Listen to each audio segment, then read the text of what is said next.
el primer corte. Entonces vamos a ver muy rápidamente un repaso de los temas que vimos en clase. La idea es, si es necesario cualquier aclaración, inmediatamente la abordamos. ¿Está claro? Iniciamos con la geomorfología de la cuenca. Los temas vistos en geomorfología de la cuenca: tenemos la definición de cuenca, huella hidrográfica, tenemos definición de líneas divisorias, tanto de divisoria topográfica o superficial como la divisoria freática subterránea, la zonificación y codificación de las unidades geográficas colombianas, que esa es desde la página que les compartí del IDEAM. Es una directriz desde el Ministerio de Medio Ambiente, esta parte. Después seguimos con las características morfométricas como tal, donde tenemos área de drenaje, las características morfométricas que nos dan idea de la forma de la cuenca, como es el coeficiente de compacidad, el factor de forma. Tenemos una idea del comportamiento de los drenajes. Entonces ya a partir de aquí empieza a tenerse en cuenta el comportamiento de los drenajes. Tenemos orden de las corrientes, densidad de drenaje, extensión media de escorrentía superficial, la sinuosidad de una corriente. Esta es una característica de la corriente de forma individual, esta parte de la sinuosidad. Tenemos la pendiente de la cuenca. Entonces ya es una característica de toda la superficie de la cuenca. Vimos dos métodos, el método de las cuadrículas y el método de las curvas de nivel. Tenemos también la definición de lo que es la curva isométrica. Eso entre los temas de geomorfología de la cuenca como tal. Vimos la definición de la línea divisoria, la línea divisoria o la definición de cuenca. Primero la definición de cuenca, perdón. La definición de cuenca es el área topográfica que tiene una única salida simple del agua. Toda el agua que se encuentra dentro de la cuenca escurriendo por la superficie de esta tendrá una única salida, y esa es la definición de cuenca. Toda esta área topográficamente, o el área superficial, va a estar delimitada por lo que es la línea divisoria. Esta línea divisoria corresponde a la línea que te delimita la cuenca, te da el límite de la cuenca, y normalmente son todos los puntos, la línea que une todos los puntos más altos dentro de la cuenca. Tenemos que esta divisoria topográfica o superficial es esta línea que desde la superficie te determina los puntos más altos, mientras que en la parte de aguas subterráneas se denomina divisoria freática o subterránea, y también divide los flujos, pero ya de forma subterránea, y su comportamiento es completamente independiente de la divisoria topográfica o superficial. Entonces tenemos que en la divisoria topográfica tenemos un límite superficial, este que tenemos aquí, como por ejemplo este límite superficial, que para una cuenca nos permite, para cualquier cuenca, en la definición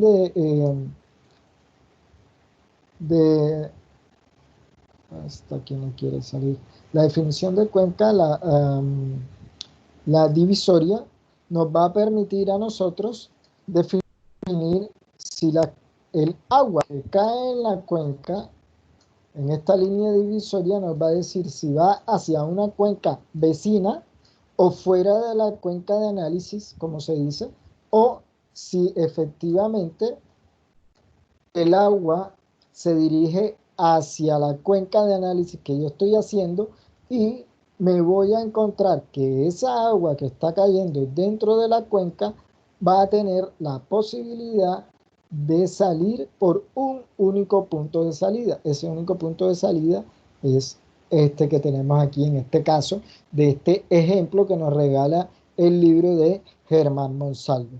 Entonces, este único punto de salida me cumple con la definición de cuenca, cuyas áreas más altas y que me determinan el escurrimiento del agua hacia dentro de esta área que permite que el agua escurra hacia esta única salida, tenemos esta línea divisoria. Y esas son las características de la cuenca de las que estamos hablando.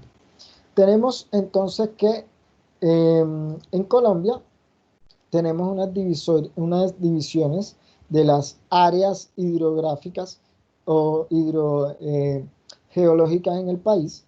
Teniendo en cuenta estas áreas, se dividen en estas cuencas que ustedes ven aquí en el lado derecho de la diapositiva, teniendo en cuenta las vertientes Caribe, o hay otra región que la han determinado como Magdalena Cauca, está la vertiente de Orinoco, Amazonas y la vertiente pacífica. Estas son las grandes áreas a las cuales corresponden cada una de estas cuencas que se han determinado. Cada una de estas cuencas nosotros en esta diapositiva que yo les compartí, alcanzábamos a identificar unas subdivisiones o unas líneas divisorias internas dentro de cada cuenca. Por ejemplo, para el río Magdalena, que es este que viene por aquí y hace todo este recorrido, hay unas subdivisiones dentro de ella y podemos definir que estas líneas que me están subdividiendo en la parte interna de la cuenca me ayudan a formar lo que se conoce como las subcuencas. Y cada una de estas subcuencas, en algunos casos, drenan hacia la corriente principal, y en esta corriente principal, a la cual nos permite identificar la salida del río Magdalena, todas estas subcuencas que drenan hacia esta corriente principal tendrán cada una su área de drenaje particular. Entonces, a eso es lo que nos referimos aquí. Yo les dejo aquí la página que deben visitar para que hagan una revisión de la información disponible en esto. En esta clase, entonces, cuando hablábamos de este tema, yo les definía lo que era la línea divisoria, las líneas de corriente de agua. Entonces, la línea divisoria está definiendo los puntos más altos en la cuenca, y las líneas de corriente de agua te están definiendo los puntos más bajos. Con el taller que ustedes ya deben de haber terminado, tenemos que las líneas divisorias, ustedes pueden corroborar en estas diapositivas que yo les compartí, que esta línea cumpla con las características que definimos para poder delimitar estos puntos más altos. Y en algún momento algunos de los compañeros de ustedes me preguntaban: profesor, tenemos que determinar todas las subcuencas o todas las líneas divisorias internas de la cuenca. Lo ideal es que sí. Lo ideal es que ustedes en el taller hayan podido determinar todas las subdivisiones que tienen en la parte interna de la cuenca para poder hacer la delimitación, tanto de las divisorias como de las líneas de corrientes de aguas. Entonces ustedes han podido determinar todas. Entonces aquí en este ejemplo que yo les regalaba, veíamos las líneas de corriente y ustedes podían determinar el orden de las corrientes de agua de esta cuenca real, en donde yo estaba realizando el diseño de una estructura hidráulica aquí a la salida de la cuenca. Entonces aquí este era mi punto de análisis, y en este punto de análisis era donde yo iba a determinar los caudales. Pero lo primero que tengo que hacer para poder determinar los caudales es delimitar mi cuenca, hacer la morfometría de la cuenca, determinar todas las características de las corrientes de la cuenca y empezar a determinar cada una de las características morfométricas de la cuenca. En este esquema que tenemos aquí, les represento el orden de las corrientes en la cuenca, que ustedes deben tenerla ya identificadas y que lo evaluamos en el primer parcial. Las características morfométricas son importantes para el comportamiento de los ríos, para identificar el comportamiento de los ríos. Y una de las cosas principales que nos ayuda a determinar, les recomiendo que vean el video que les compartí de la clase del otro curso, donde hago una relación de las características morfométricas. Estas características morfométricas entonces me van a ayudar a determinar entre dos cuencas que tengan características morfométricas similares, cuáles de las dos cuencas van a tener caudales pico o caudales máximos mayores o menores según el caso. ¿Cuál de las dos cuencas tendrá un mayor o un menor caudal? Entonces, la cuenca, por ejemplo, las características físicas de la superficie presenten una mayor permeabilidad, por ejemplo, una mayor permeabilidad. Esta permeabilidad va a permitir el paso del agua de la superficie hacia el subsuelo, y con el paso del agua de la superficie hacia el subsuelo yo voy a tener menos agua en superficie. Si yo tengo menos agua en superficie, esto me va a permitir tener más caudales. Por ejemplo, estas características. Entre menos permeable sea la cuenca, voy a tener más agua en superficie. Pero si la cuenca es muy permeable, quiere decir que va a permitir el paso del agua de la superficie hacia el subsuelo, y voy a tener menos agua en superficie. Con menos agua en superficie para cuenca más permeable, entonces los caudales van a ser menores. Esas son las características, empezando por ahí. Tienen en cuenta la forma, el relieve, la red de drenaje, el tipo de suelo, cobertura vegetal y otras de las características de las cuales hemos hablado en las anteriores clases. Y hoy vamos a hablar un poco, a hacer un repaso un poco de estas. Entonces, por ejemplo, tenemos una cuenca donde podemos tener características de área. La primera característica morfométrica. Esta característica morfométrica debe aparecer en todas informe hidrológico. Entonces, la primera característica morfométrica de una cuenca es el área. Para una cuenca que tenga mayor área, por ejemplo, que otra cuenca, estas cuencas que tengan mayor área, pues entre más área tenga, la posibilidad de que yo tenga una mayor área va a darme como resultado mayores caudales. Vamos a empezar por aquí nuestro esquema. Mayor área en la cuenca, pues me va a representar mayores caudales. Cuencas que tengan, por ejemplo, las mismas pendientes, las mismas características, otras características morfométricas que sean iguales, pero si tiene una mayor área que la cuenca con la cual se está comparando, entonces esta va a tener mayores caudales. Tenemos entonces las características de estos parámetros morfométricos. La de forma, y me aparece como primera característica morfométrica a calcular el coeficiente de compacidad. El coeficiente de compacidad entonces me dice qué tan redonda es una cuenca, y ya ustedes lo conocen. Y vamos a seguir haciendo un esquema que a mí me gusta hacer. Y el coeficiente de compacidad. Entonces, el coeficiente de compacidad, para tener una relación, vamos a tomar como relación principal aquí de referencia, vamos a tomar como relación principal el caudal. Vamos a tener como relación principal el caudal. ¿Qué sucede con el coeficiente de compacidad para tener mayores caudales? Si tengo mayor área, tengo mayores caudales. Si tengo un coeficiente de compacidad menor, quiere decir que la cuenca es más circular.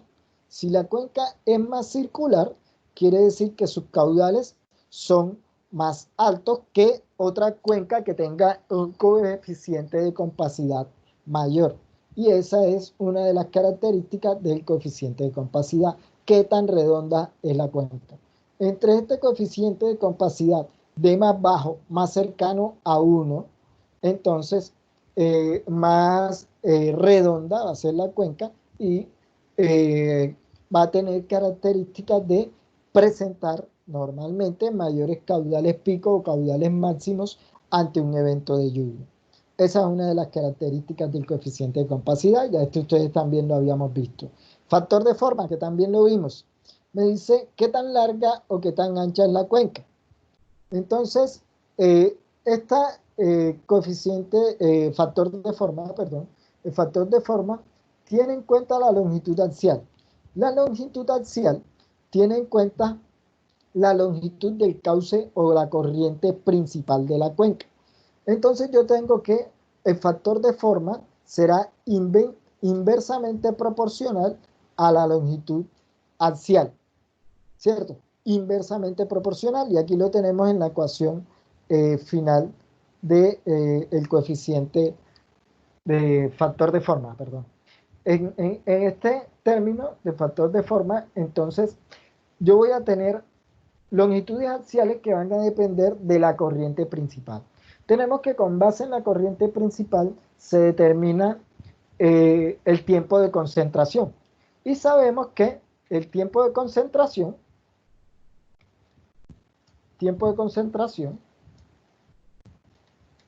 T sub C, este tiempo de concentración, entre más pequeño sea el tiempo de concentración, pues más rápido va a llegar el caudal a la salida. Entonces, para yo tener caudales más altos, yo voy a necesitar un tiempo de concentración menor. Y este tiempo de concentración también va muy relacionado a el factor de forma. Y yo tengo que el factor de forma, para que una cuenca presente caudales más altos, yo voy a necesitar longitudes cortas para tener menores tiempos de concentración. Entonces, con base en estas longitudes cortas, si yo tengo longitudes cortas, quiere decir que este denominador es más pequeño, y si este denominador es más pequeño, entonces el factor de forma tiene que ser más alto. Entonces lo normal es que para yo tener caudales más altos, yo voy a tener un factor de forma mayor. Entonces, cuando yo estoy comparando el factor de forma entre dos cuencas... Tengo una duda. Cuéntame. Profe. Cuéntame, sí, dime. Sí, dime, te escucho. Tengo la duda, discúlpeme. ¿Qué sucede cuando, por ejemplo, dos corrientes tienen la misma longitud y esa longitud es la máxima? ¿Cómo uno sabe cuál es la corriente principal entonces? Dos corrientes con iguales longitudes, ¿y cómo sabes cuál es la principal? Nunca me ha sucedido, tampoco lo he colocado en un parcial, pero yo escogería la de menor tiempo de concentración. Yo escogería esa porque sería la más crítica, ¿ya?, para el cálculo de caudales. Y la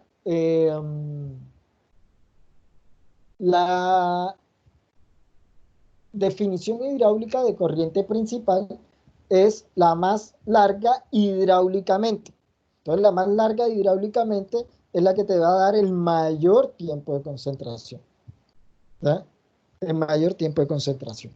Entonces, escogería, yo te había dicho la menor, no, yo cojo la mayor, perdón, la mayor, la de mayor tiempo de concentración, porque el mayor tiempo de concentración va muy relacionado con la longitud o el tiempo de recorrido hidráulico de la corriente. Eso lo vamos a hablar en las próximas clases.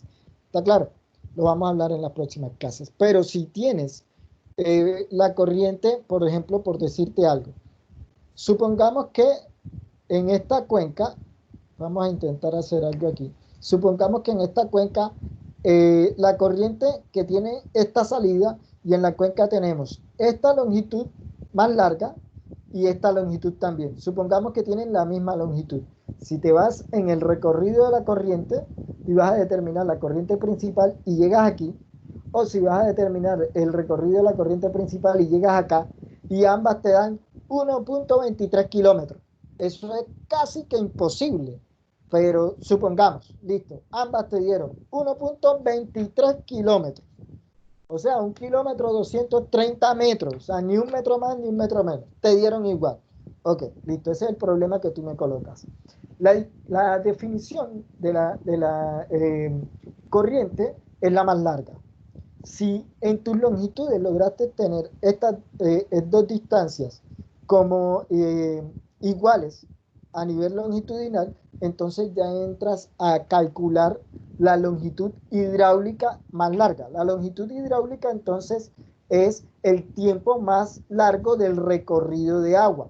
El tiempo más largo te lo va a dar entonces la que tenga unas menores pendientes, por ejemplo. Si esta tiene unas pendientes más fuertes que esta que está aquí, entonces la que tenga menores pendientes, el agua va a demorar más tiempo en llegar a la salida. Como esta demora más tiempo en llegar a la salida, esa pasaría a ser la corriente principal. ¿Sí te respondí? Sí, gracias, profe. ¿Quién me preguntó, entre otras cosas? Yerly Rueda. Yerly. Ok, Yerly. Listo. Entonces, el factor de forma va a ser inversamente proporcional a la longitud de la longitud axial, la longitud de la corriente principal.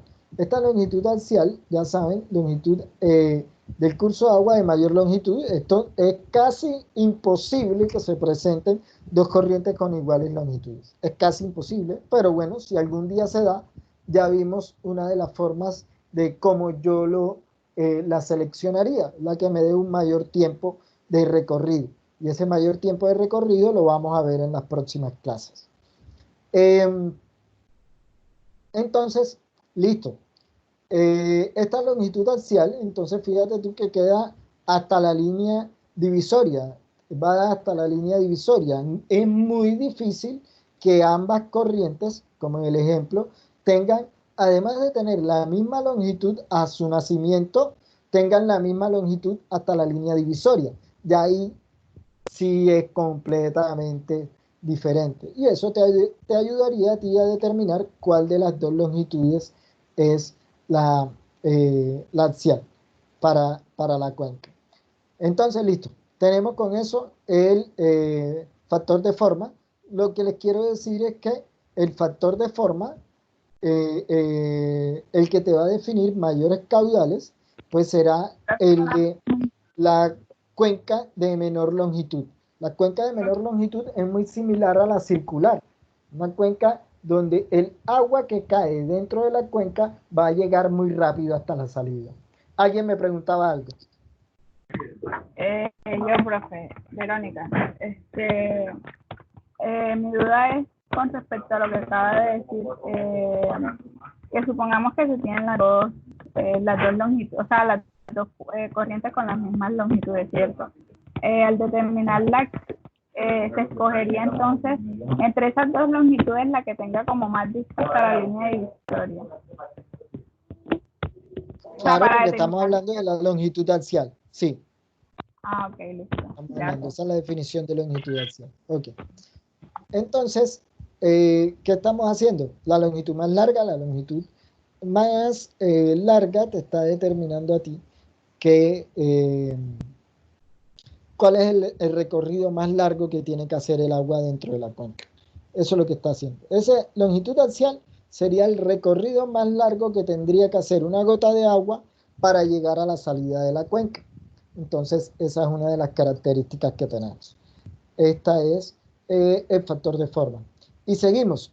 Si yo hago mi cuenca muy corta, por decirlo así, si mi cuenca es muy achatada, si tiene menor longitud que la otra, entonces lo más probable es que dos cuencas con la misma área que tenga, la que tenga menos longitud, pues va a ser la que me va a dar mayores caudales, y la que tenga menos longitud me va a dar tiempos de concentración más bajos, me va a dar factor de forma más altos, y por lo tanto el factor de forma vemos que es directamente proporcional a los caudales, mientras que el coeficiente de compacidad es inversamente proporcional a los caudales. Entonces, con esa característica, pues aquí este análisis ya vamos completando el factor de forma y las características morfométricas de la cuenca. Entonces, después vimos lo que eran las corrientes, el orden de las corrientes.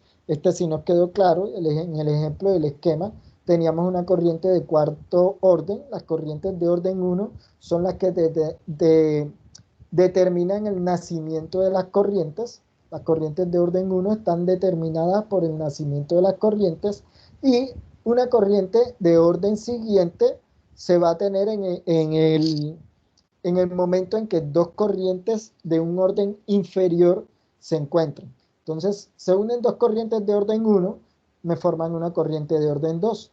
Después se unen dos corrientes de orden 2, estas dos corrientes que van aquí, y forman una de orden 3, y así sucesivamente. Por lo tanto, en algún momento de esta cuenca, llegaron esta corriente de orden 3 con esta corriente de orden 3, se unieron y formaron una corriente de orden 4. Esta corriente de orden 4 no se encontró en ningún momento con otra corriente de orden 4 hasta la salida, y quedó con un orden 4.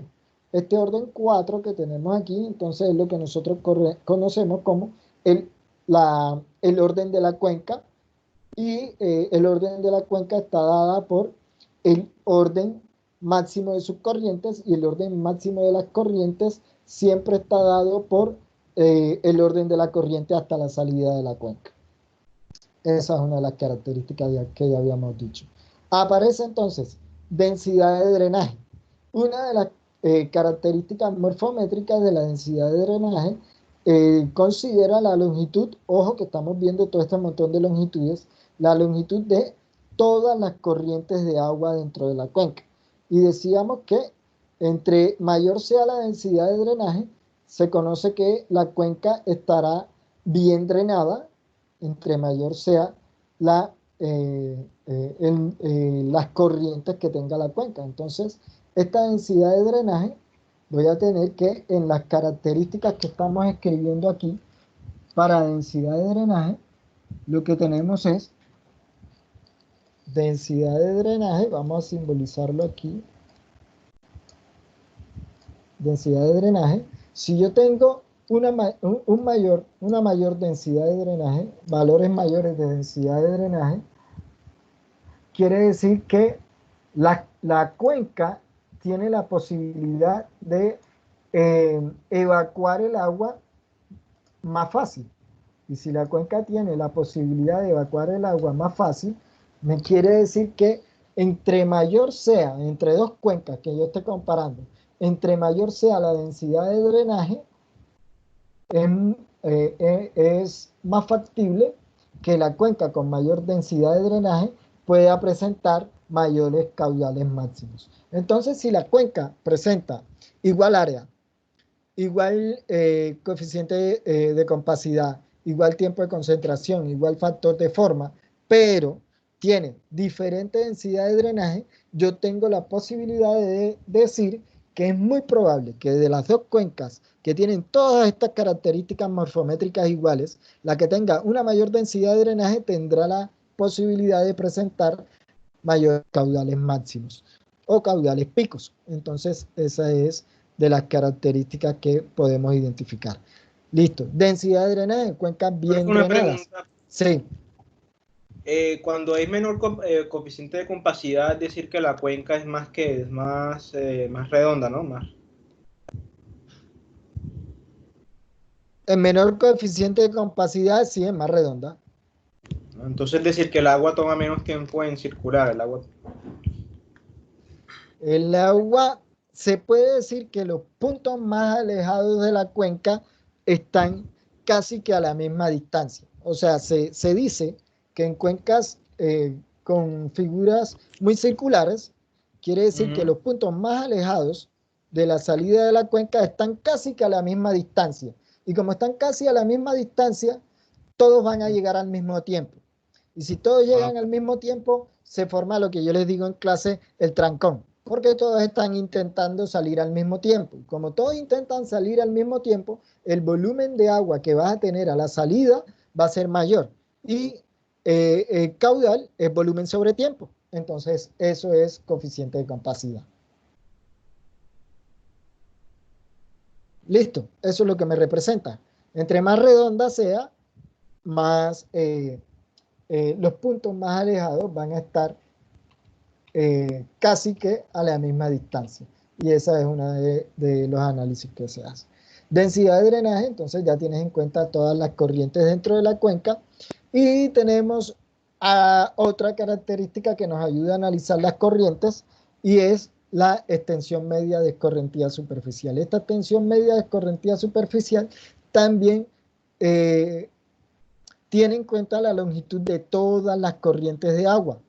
Por lo tanto, la longitud media de escorrentía superficial va a ser una característica que va a tener muy en cuenta todas las corrientes de agua. Entonces, entre mayor longitud esta de la característica de escorrentía superficial, para hacer el cálculo de la escorrentía superficial, yo ubico en este rectángulo el lado más largo con la longitud de todas las corrientes.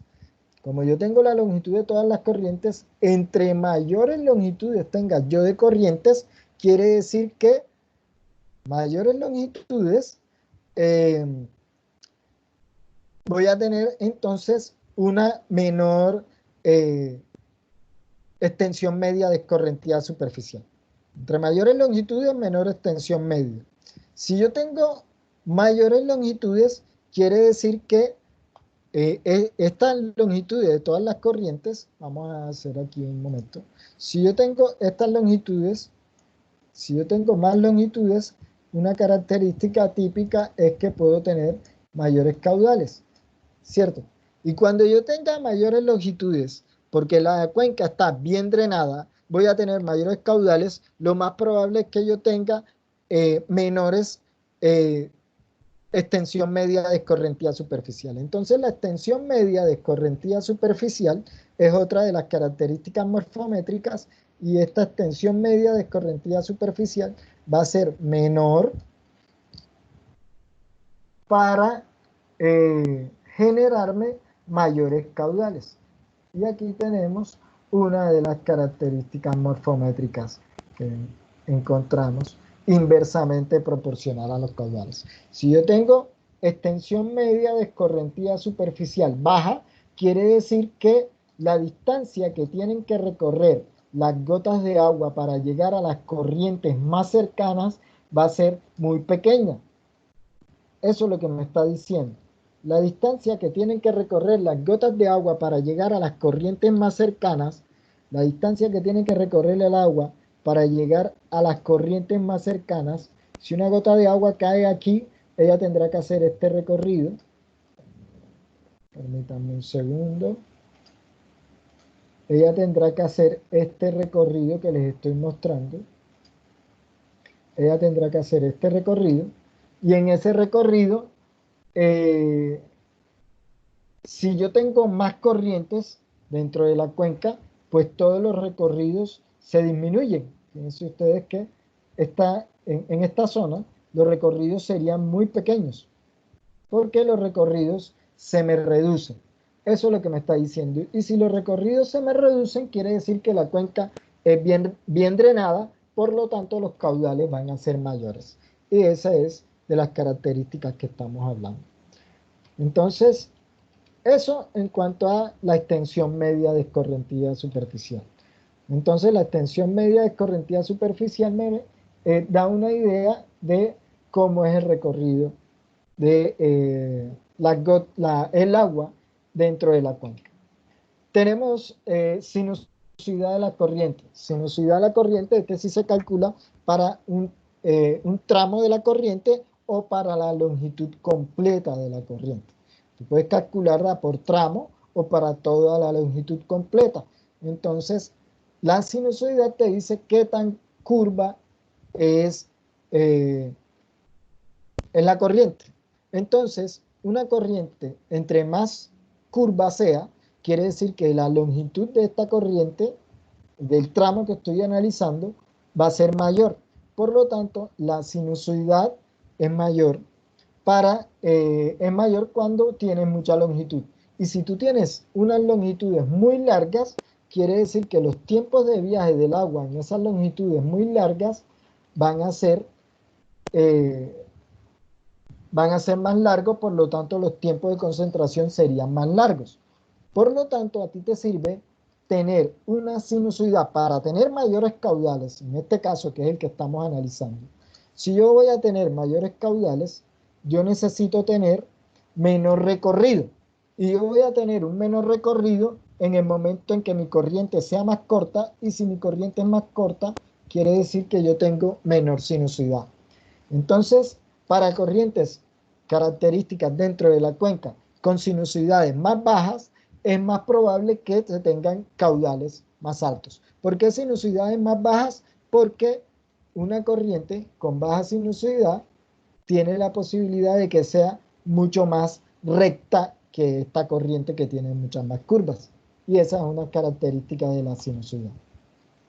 Entonces, tenemos cómo podemos calcular la sinusoidad, que eso es lo que ustedes van a calcular en el próximo taller que les voy a colocar, y va a ser el siguiente. Tienes que, en un tramo, tú puedes tener, un segundo aquí, en un tramo, tú puedes tener la sinusoidad de este tramo. Si yo te digo, calcule la sinusoidad del tramo de orden 1 de la corriente principal, entonces tienes este tramo.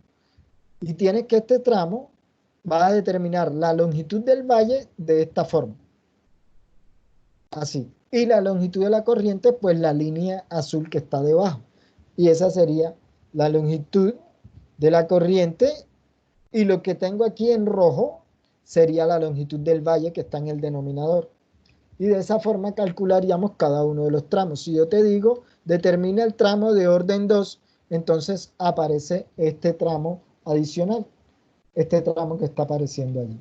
Ese tramo que está apareciendo allí sería el tramo de orden 2 de la corriente principal y puedes calcular su sinusoidad. Si tú miras este tramo de orden 2, es mucho más recto que el tramo de orden 1. El tramo de orden 1 es mucho más curvo. Entonces, este debería dar una sinusoidad que me represente una mayor curva, o sea que es más sinuoso el tramo de orden 1 que el tramo de orden 2. Entonces, el tramo de orden 2 sería un poco más recto y me daría la sinusoidad menor o un alineamiento más recto, por decirlo así también. Entonces, ese sería. Y tenemos que la sinusoidad de toda la corriente principal, yo la determinaría con los valles, los alineamientos, estos que coloqué en rojo, y la longitud de la corriente, todo el recorrido en azul que está aquí. Entonces, de esa forma determinamos las longitudes del valle y la longitud de las corrientes. Los valles, entonces, te están determinando el sentido de los drenajes, y son estas flechas que están aquí que yo les expliqué en algún momento. Entonces, esa es una de las características que tenemos.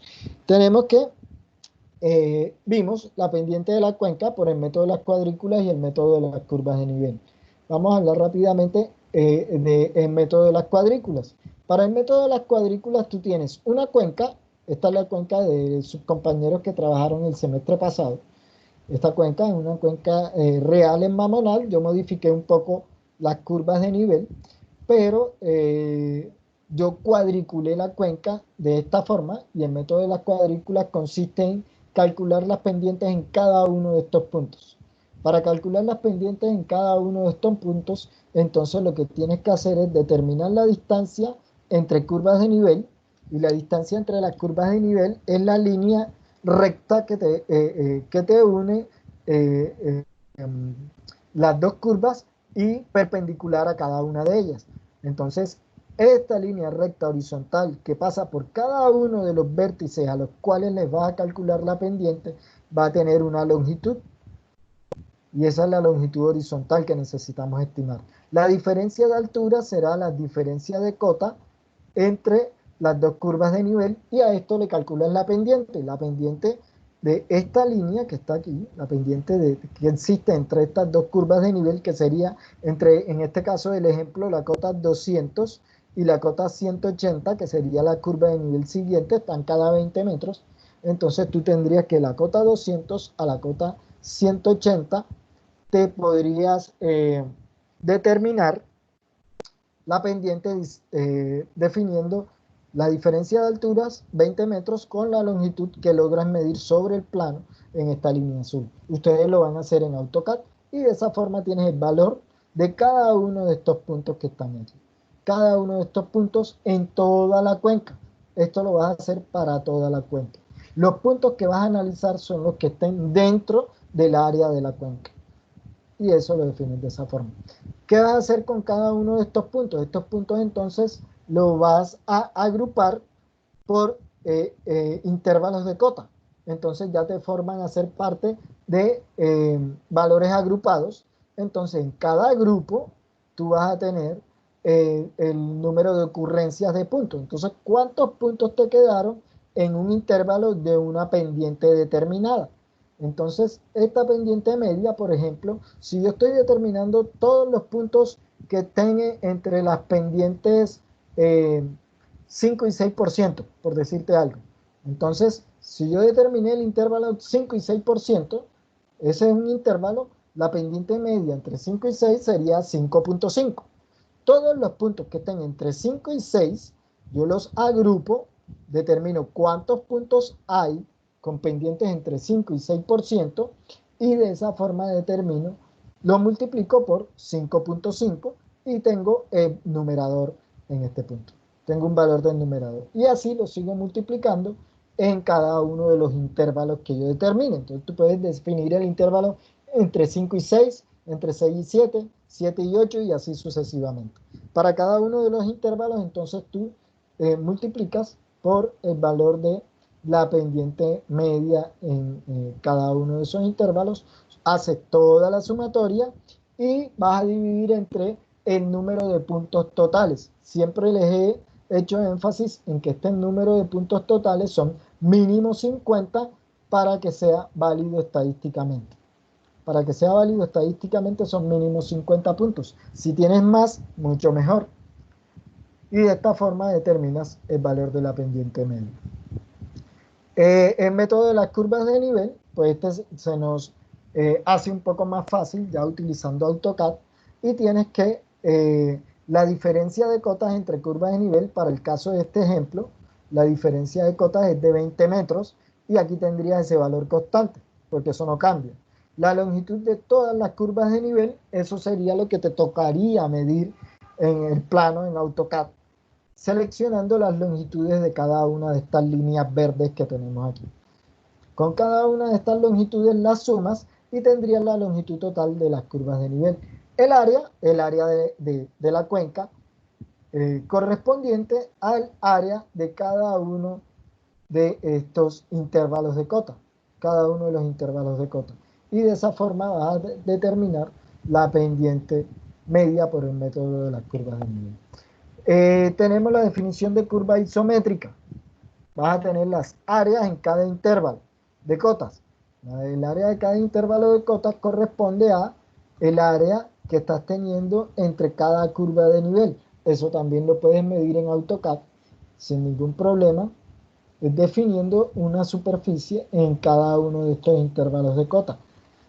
Y con esos intervalos de cota, o en este caso yo lo haría con los rectángulos que estoy aquí, con los cuadrados que estoy aquí dibujando, y yo contaría cuántos cuadrados tengo en cada intervalo de cota. Y de esa forma podría yo dibujar en cada intervalo de cota cuánto de área tengo. Esa área la estaría representando en porcentaje, llegando al área total de la cuenca a un 100%. Y esta área total de la cuenca estaría en la cota mínima de la cuenca, a la salida de la cuenca. Esa es una de las características que tenemos. Altura o elevación media de la cuenca. Entonces la altura o elevación media tienes la cota del intervalo por el área del intervalo que estás teniendo, esta cota media, corresponde a la cota media que has podido determinar en la curva isométrica, y esa cota media del intervalo son los puntos intermedios, el área que hay en cada intervalo. Entonces tú tienes que determinar qué área hay en este intervalo entre estas dos cotas, a cuál corresponde, o vas a tener un área muy pequeña como esta, y en otro intervalo vas a tener un área muy grande, como es en este intervalo que tenemos acá. Denme un segundo. Este intervalo que tenemos acá, donde el área es mucho mayor. ¿Por qué? Porque el área te está representando, aquí estoy haciendo un esquema aproximado, un área mucho más grande que si tienes el área de este intervalo de acá, del primero, por ejemplo, que te podría dar algo como esto.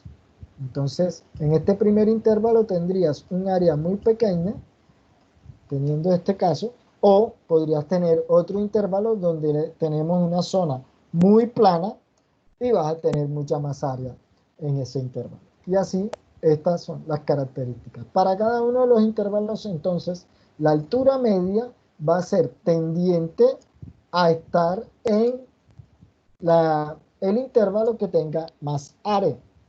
Esa va a ser una tendencia. Entonces, una de las características de la altura media es que si lo calculamos en la cuenca, teniendo en cuenta las áreas dentro de la cuenca, las mayores áreas van a ser tendientes a dominarme la posición de la altura media de la corriente. Entonces yo tengo la curva isométrica de ejemplo que me deja Monsalve, ahí se la compartí en la presentación, y los comportamientos de la curva isométrica.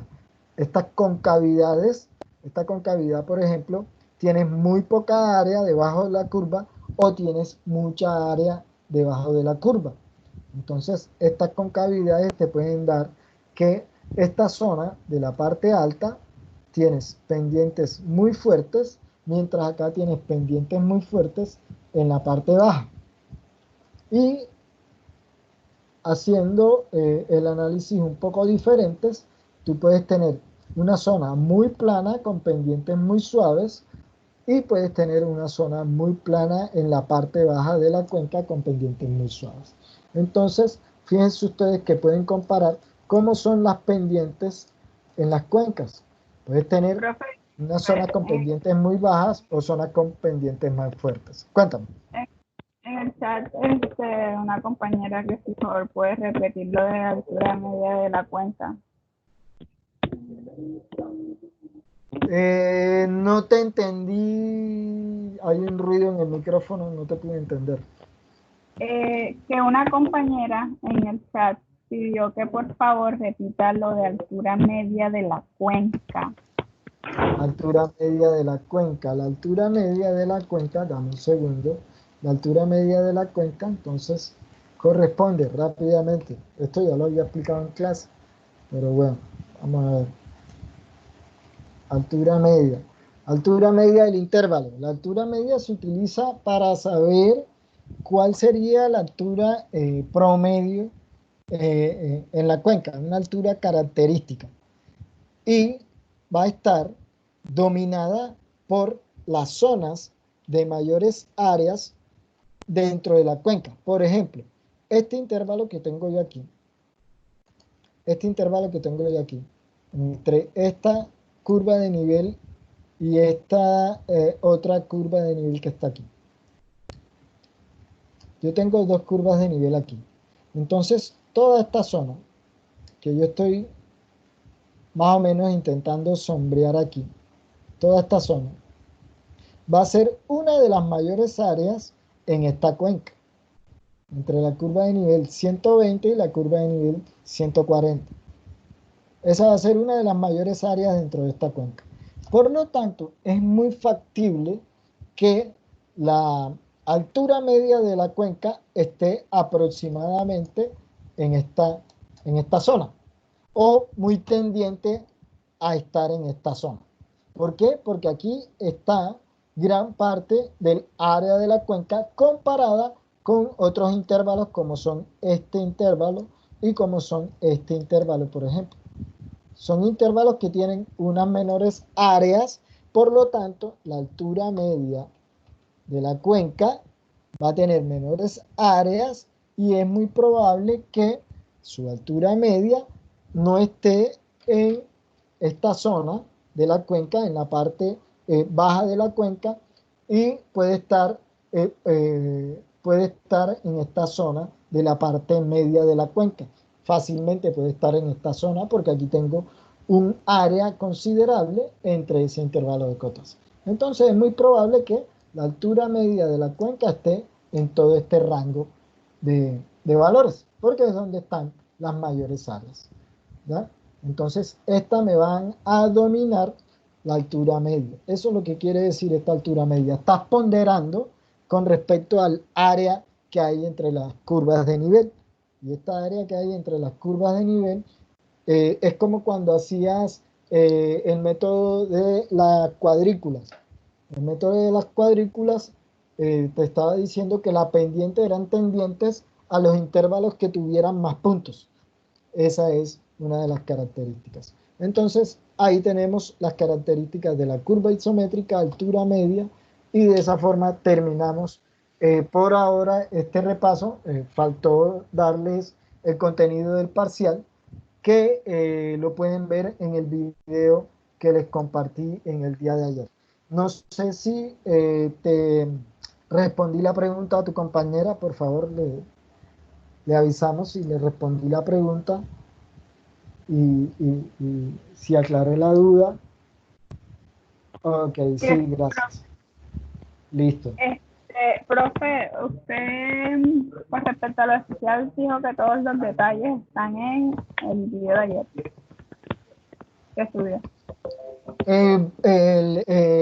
El video que monté, sus compañeros me hacían más preguntas. Como esa clase era de 2 horas, pues me dio tiempo de compartirles unas características del parcial. Entonces, quedo atento a cualquier pregunta que ustedes tengan. Les recomiendo que vean el video hasta el final para complementar la clase del día de hoy. Vean el video de la clase del día de ayer del grupo M. Le agradezco a todos los que están saliendo. Por favor, digiten la P de presente antes de salir y volvemos a pasar a asistencia. Les agradezco. Cualquier duda, cualquier pregunta, por favor, pueden dejármela escrita en el foro para compartírselas. Y el parcial es en Sabio. Entran en Sabio. Yo les voy a habilitar el link para que entren al parcial. ¿Qué preguntas tienen hasta ahora, muchachos? Profe, o sea que los lineamientos del parcial están en la otra clase. Sí, como los lineamientos, no más bien, sino la forma como yo pregunto en este segundo parcial, lo voy a hacer a través de Sabio. ¿Está claro? Profe, Si están en la otra clase, evaluación y cualquier Sabio, pregunta ¿no? me la hacen en el foro. Las preguntas que tengan me las hacen en el foro. Cuéntame. Profe, la evaluación va a ser en Sabio, ¿no? La evaluación. Si es en Sabio, es en línea. Ok. ¿Cuántas preguntas son? Entran a través de Sabio. Como 50.000. ¿What? No sé. Ey, profe, ¿es serio? No, mentira, tampoco. Como 10 preguntas para que las resuelvan en 50 minutos. Ah, ok. Profe, De todas disculpe, formas, ¿cuándo es que se va a realizar? El parcial, el viernes. No lo escuché, profe. Disculpe, ¿cuándo El viernes. es el parcial? El viernes, El el profe dijo que el viernes, lo ha dicho como 80. El viernes, en la hora de clase. Profe, yo tengo clase ahorita a las 3, así que nos vemos. No, listo, bien, muchachos, que les vaya bien. Ya no se nos acabó la hora, entonces Profe, el viernes complementamos dudas, aclaramos dudas y hacemos el parcial. Cuéntame. la clase esta la va a subir ahora enseguida o después, pero hoy. Yo la subo hoy, espero a que el sistema me la actualice y enseguida se la subo. Profe, disculpe, una pregunta. ¿El Sí. parcial tiene alguna parte que se tenga que subir en algún tipo de documento o no sé, algo así? No, por ahora no. No. Lo contestan en línea Y, Gracias a Dios. y hay algunas preguntas que tal vez se las califique posterior y otras las califica automáticamente Xavi, ¿ya? Tiene 10 preguntas.